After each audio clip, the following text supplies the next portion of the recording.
Agora, o teu lado ficção, hoje em dia, por exemplo, você comentou, ele continua vivo. Você tem essa necessidade de escrever, de criar, né, umas outras realidades, ou de expressar teu sentimento não academicamente? Tenho.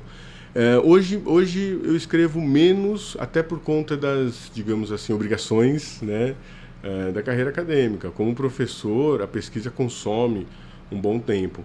Mas eu continuo escrevendo, enfim, estou finalizando um livro de poemas e fechando um livro de contos, que eu pretendo lançar provavelmente o ano que vem.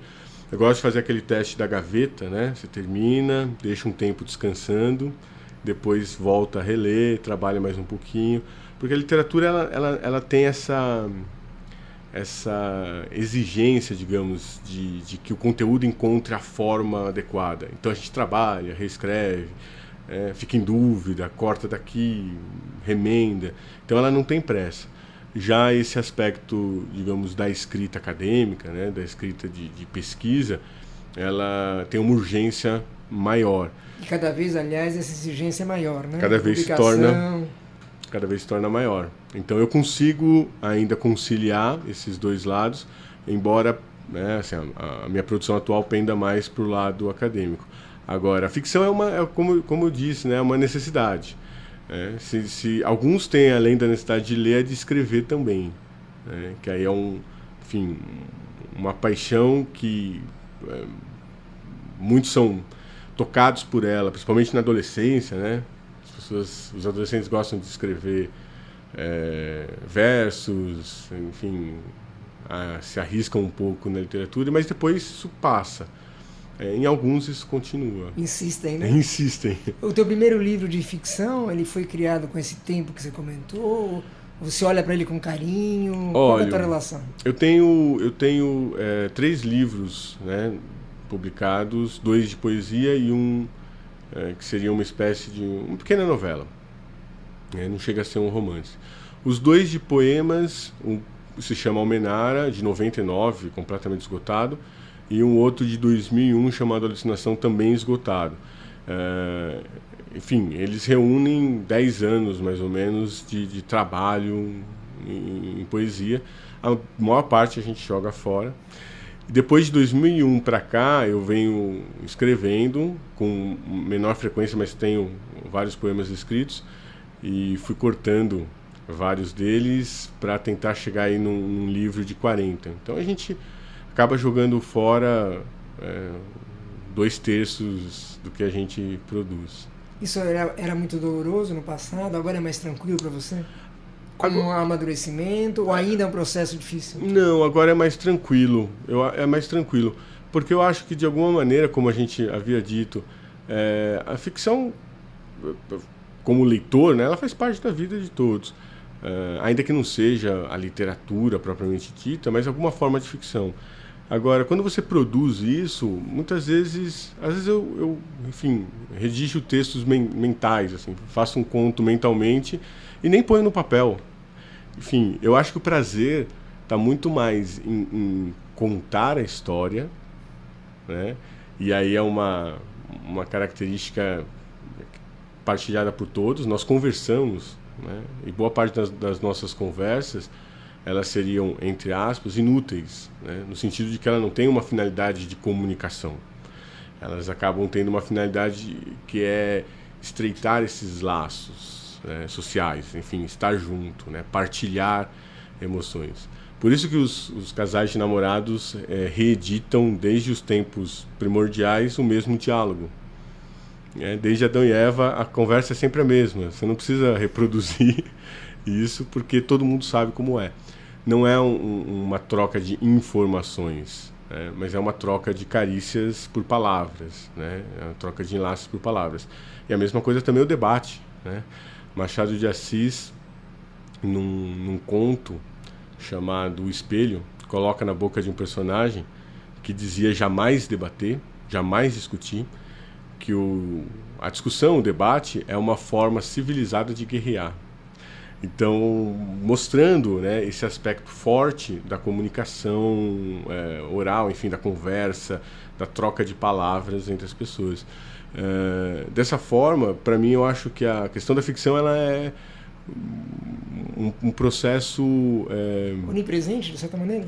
Oi? Onipresente. Onipresente, né? E de alguma maneira, quando, enfim, eu capto ali uma história, devaneio, formo, às vezes eu sinto necessidade de ir para o papel. Eu acho que vale a pena ir para o papel, exercitar a escrita literária. Outras vezes ela fica mentalmente mesmo. Agora, o teu maior desafio como professor hoje, Rogério, qual é? Até porque muitos professores escutam esse programa. Sim. E essas questões que nós estamos tratando é o dia a dia de boa parte dos professores. Sim. Principalmente pensando no ensino médio, né? O ensino fundamental também, sem dúvida alguma. Sim. O maior desafio hoje, até com a tecnologia, com o ensino à distância, ou com os problemas de alfabetização que nós ainda temos no país, né? Pensando Sim. nele como um todo. Onde está o nó da questão para você hoje? O que te toca mais? Uma pergunta, enfim, importantíssima, de difícil resposta e de muitos aspectos, né? Eu vou tentar aqui pegar alguns principais. Hoje, enfim, eu busco trabalhar a questão da literatura nesse aspecto formativo. Portanto, não é algo novo, necessariamente, no sentido de que precisa ser um novo método de leitura, precisa ser uma nova teoria para se ler. Pelo contrário, quer dizer, deixar de lado os excessos de teoria, ou deixar para que eles sejam utilizados nos seus espaços privilegiados, que seria no caso a academia, no caso a formação de um público de crítica literária, ou mesmo de escritores que precisam, enfim, conhecer esses aspectos mais técnicos da escrita, e resgatar, enfim, a leitura, primeiro, pelo prazer e em segundo lugar, pelo sentido que ela traz. Então, o Todorov, que esteve recentemente no país, lançou um livro importante em 2009 chamado A Literatura em Perigo, em que ele faz uma leitura da situação do ensino da literatura na França e chega à mesma conclusão que eu estou pontuando aqui, que a literatura na França, principalmente no ensino médio, é devedora de uma abordagem muito estruturalista, e ele é um dos responsáveis pela introdução dos estudos estruturalistas na literatura. Portanto, ele não está falando contra si, mas mostrando que no ensino médio você não pode, enfim, deixar o sentido de lado para trabalhar unicamente esse aspecto mais, vamos dizer assim, técnico da literatura, os seus arranjos internos. Então, esse eu acho que é uma das principais questões. Então, eu não concordo com algumas colocações que são feitas dizendo que a literatura ela é ameaçada, por exemplo, pela internet, ela é ameaçada pela televisão, ela é ameaçada por outras formas de interação midiática. Porque, na minha experiência de professor, desde sempre, há um grupo de alunos que gostam de ler. E aí eu vou expandir isso e dizer, há um grupo de pessoas que gostam de ler. Esse grupo poderia, obviamente, ser expandido se a literatura fosse apresentada de uma maneira mais prazerosa. Quando a gente vê pesquisas sobre a questão da leitura com o público que não lê, o que ele diz? Ler é muito importante, a literatura é muito importante porque você precisa falar melhor, você precisa se dar bem numa entrevista de emprego, você precisa... Todo esse conjunto de respostas são respostas utilitárias que a literatura e a leitura de modo mais abrangente, no caso aqui a leitura de ficção, não fornece. Isso é até, digamos assim, um efeito colateral. Você adquire vocabulário, você se expressa melhor, você compreende melhor as suas próprias emoções, você lida melhor com as situações do mundo, mas isso é um efeito colateral. O principal motivo para que alguém abra um livro é justamente o prazer de mergulhar naquele mundo do texto.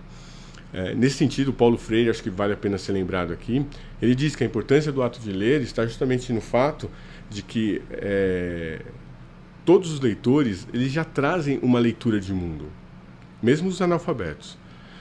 E aí, quando ele, digamos, ingressa nesse universo da leitura, esse mundo do texto, né, ele se projeta na leitura de mundo. Então, a leitura é da palavra escrita é uma continuidade de leitura de mundo. E aí, obviamente, elas se entrelaçam.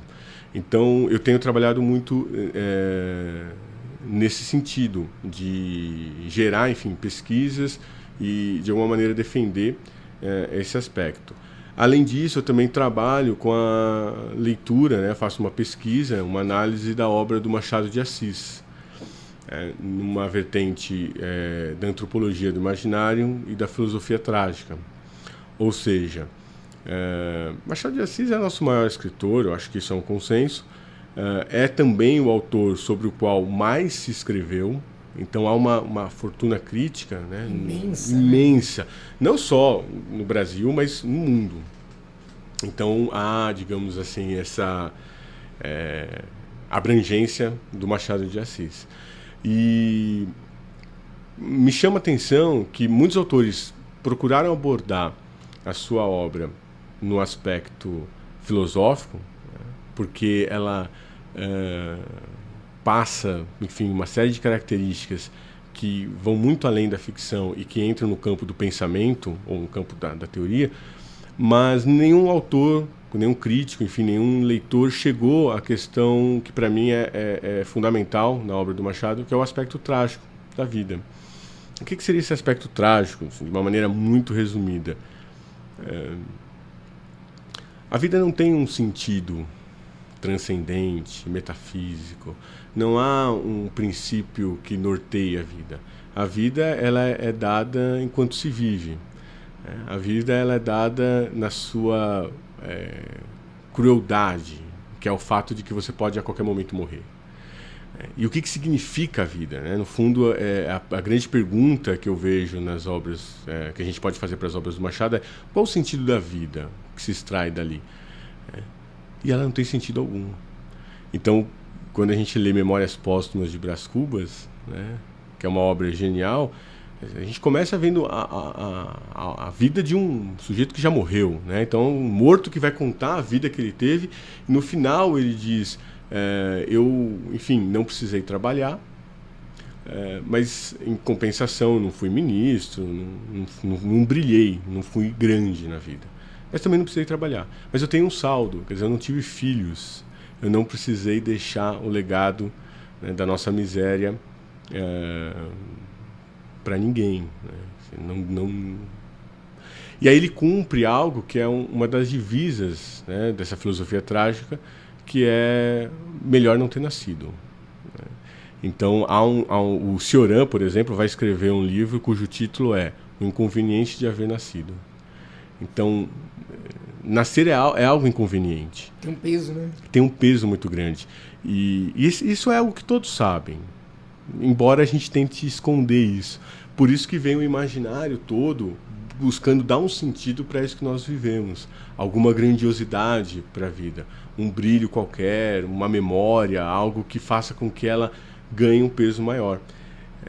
Então, por isso que esses dois aspectos se entrelaçam, e a literatura, nesse caso, é muito importante, porque se a vida não tem nenhum sentido, e se eu não consigo viver sem atribuir sentido para a vida, então é a pluralidade dos sentidos, quer dizer, é o ato de criar sentidos, é o ato de narrar histórias que faz com que a vida se preencha de alguma coisa.